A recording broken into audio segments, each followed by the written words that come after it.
Dear friend, आज हम लोग एक नया टॉपिक के बारे में बात कर रहे हैं और वो है संतान रेखा मतलब विवाह रेखा। विवाह रेखा कहाँ होती है और किस प्रकार की होती है, आज हम लोग ये बताएंगे। इस बात पर इस टॉपिक पर डिस्कस करेंगे। देखिए, यहाँ ये बुद्ध पर्वत है। बुद्ध पर्वत के नीचे यहाँ पर एक हार्ट मतलब हृदय रेखा होती है और यहाँ पर एक जीवन रेखा होती है। यहाँ मस्तिष्क रेखा होती है, यहाँ भाग्य रेखा होती है, इस प्रकार से।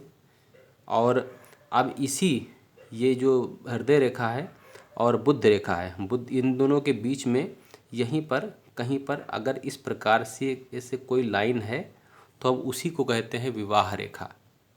और हस्त रेखा शास्त्र के अनुसार यदि किसी पुरुष के बाएं हाथ में दो विवाह रेखा है मतलब अगर बाएं हाथ में दो विवाह रेखा है और दाएं हाथ में एक विवाह रेखा है तो ऐसा माना जाता है कि ऐसे लोगों की पत्नी श्रेष्ठ और गुणवान होती हैं।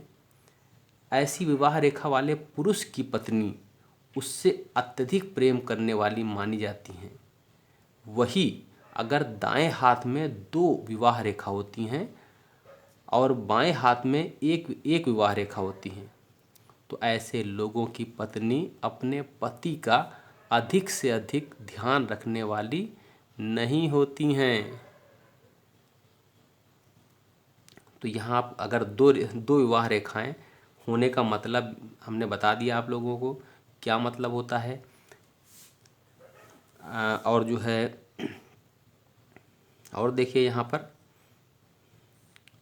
अगर बाएं हाथ में एक विवाह रेखा होना, बाएं हाथ में एक विवाह रेखा का होना वैवाहिक जीवन में संकट पैदा करती है।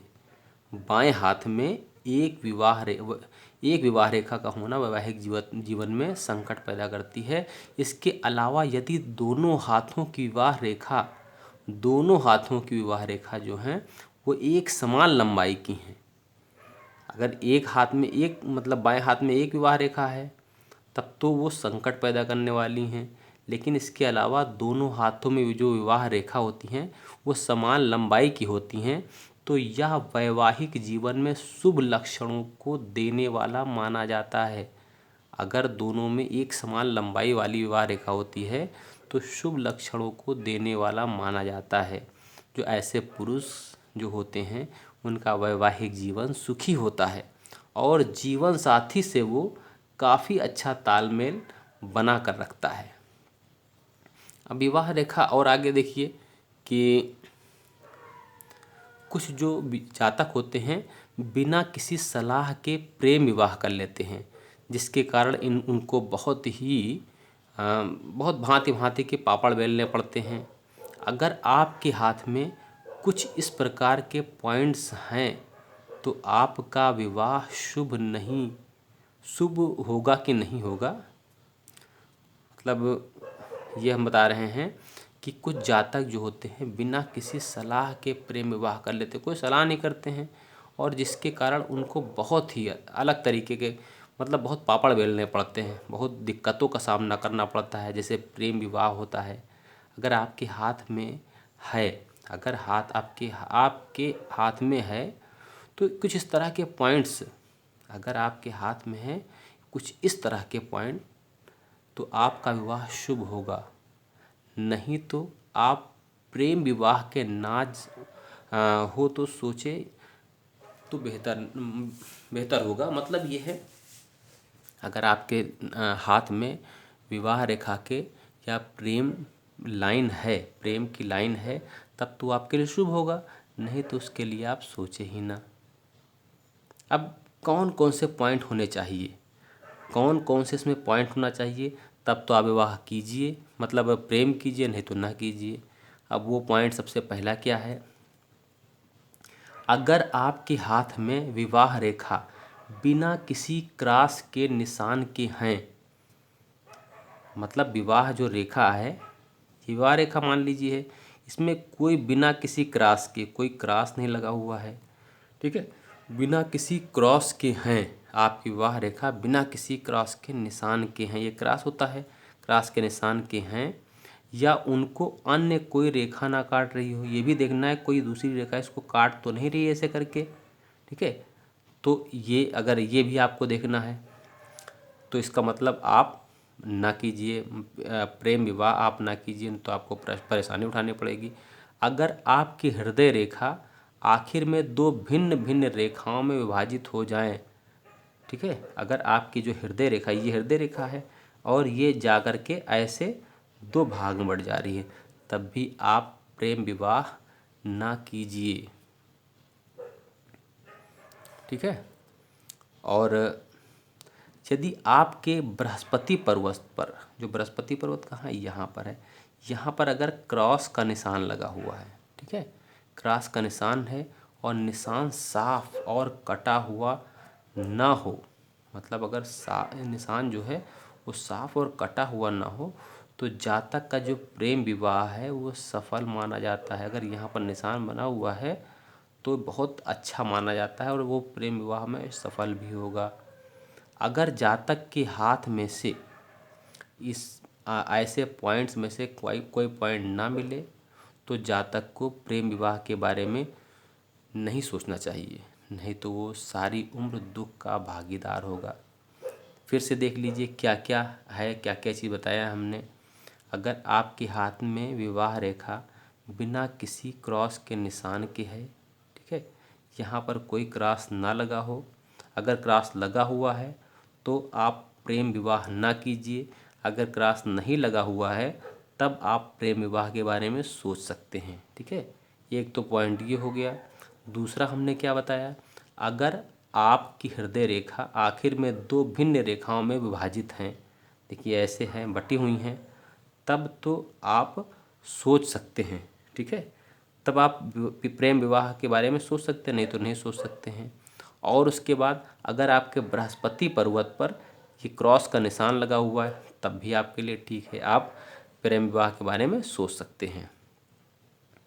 अब उसके बाद जैसे और आगे देखिए, बहुत ही मतलब जो महिलाएं हैं, महिलाओं के बाएं हाथ को देखना चाहिए और पुरुषों के दाएं हाथ की रेखाओं का अध्ययन करना चाहिए। इसमें जो हथेली में जो विवाह रेखा होती है, ये इसी के पास संतान रेखाएं बहुत सी होती हैं। संतान रेखा के लिए हम अलग से वीडियो लेकर के आएंगे। ये रेखाएं बहुत छोटी छोटी होती हैं, लेकिन संतान रेखा विवाह रेखा से बहुत ज़्यादा ही छोटी और बारीक होती हैं, इसलिए इन रेखाओं का अध्ययन बहुत बारीकी से करना चाहिए।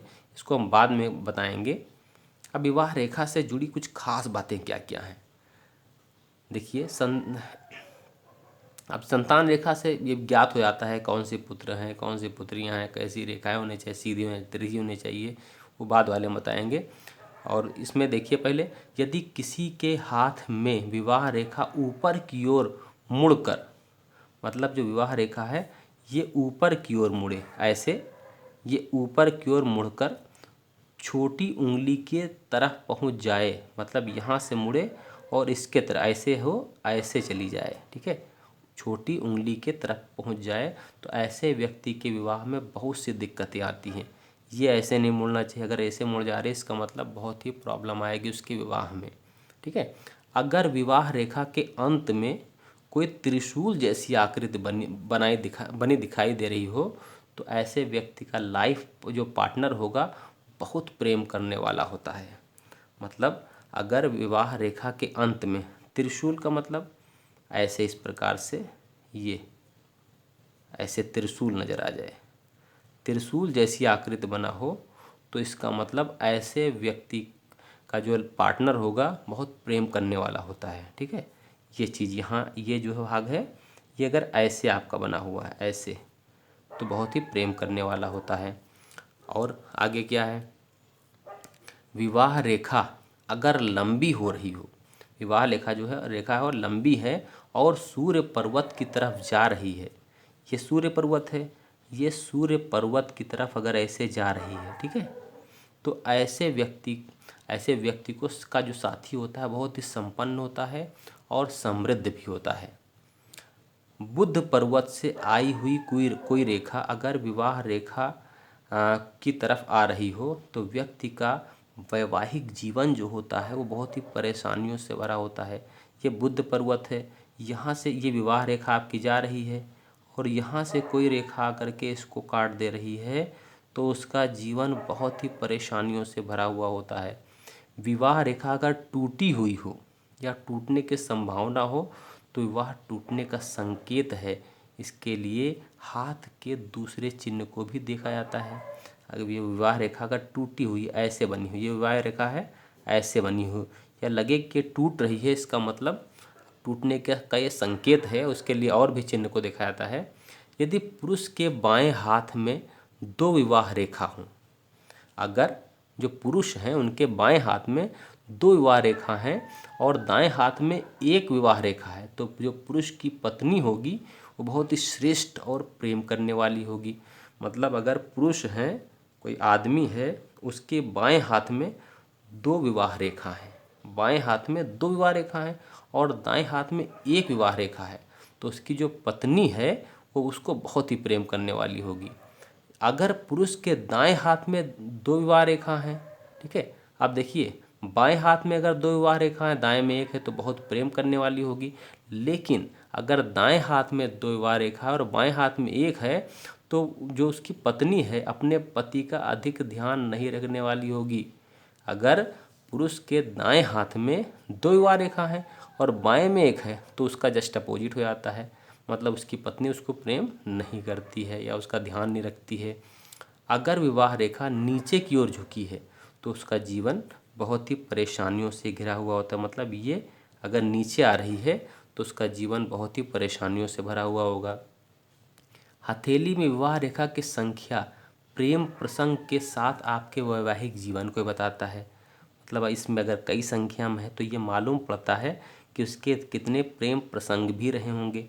मान लीजिए किसी के दो होती हैं, किसी की तीन रेखाएं होती हैं, तो इससे मालूम पड़ जाता है उसके कितने प्रेम प्रसंग रहे होंगे। तो इससे ये मालूम पड़ जाता है। और क्या है, दोनों हाथों में विवाह रेखा के शुरू में दो शाखाएं हों।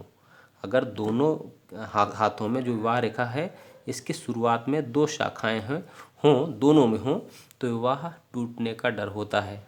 विवाह रेखा अगर नीचे की ओर ज़्यादा झुकी हुई हो और हृदय रेखा को काटते हुए चली जाए तो साथी के लिए मौत के समान कष्टदायी होगा।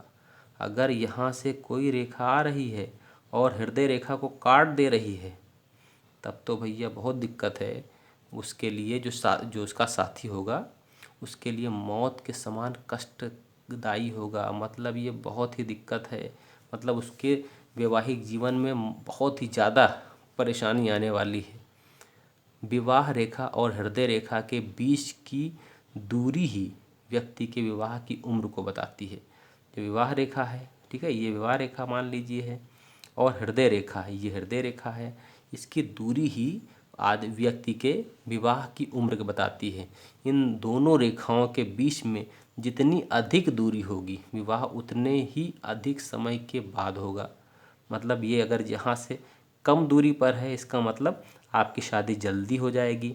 और दूरी है और देर में होगी, और दूरी है और देर में होगी, और दूरी और देर में होगी। इस तरह से यहाँ से जितनी दूरी पर होगा उतनी ही देर में उसका विवाह भी होगा। ठीक है, तो इस तरह से विवाह रेखा की ये लाइनें हैं जो आपको विवाह रेखा के बारे में हमने बताया, कहाँ विवाह रेखा है, कहाँ कहाँ किसके क्या काम है। तो ठीक है, विवाह रेखा के बारे में बस इतना ही। अब फिर मिलते हैं दोबारा दूसरी रेखाओं को लेकर के। तो आप विवाह रेखा के बारे में अगर नहीं समझ में आ रहा है तो आप कमेंट में बताइए कहाँ कौन सी प्रॉब्लम आ रही है, क्या समझ में नहीं आ रहा है। ठीक है, तो हमने विवाह रेखा के बारे में जितने फैक्ट्स थे वो सारे बता दिए। ठीक, अब आप खुद से अपने हाथों को देखिए और उसका अध्ययन कीजिए कि क्या है आपके हाथ में। ओके, वीडियो देखने के लिए बहुत बहुत धन्यवाद। Thank you.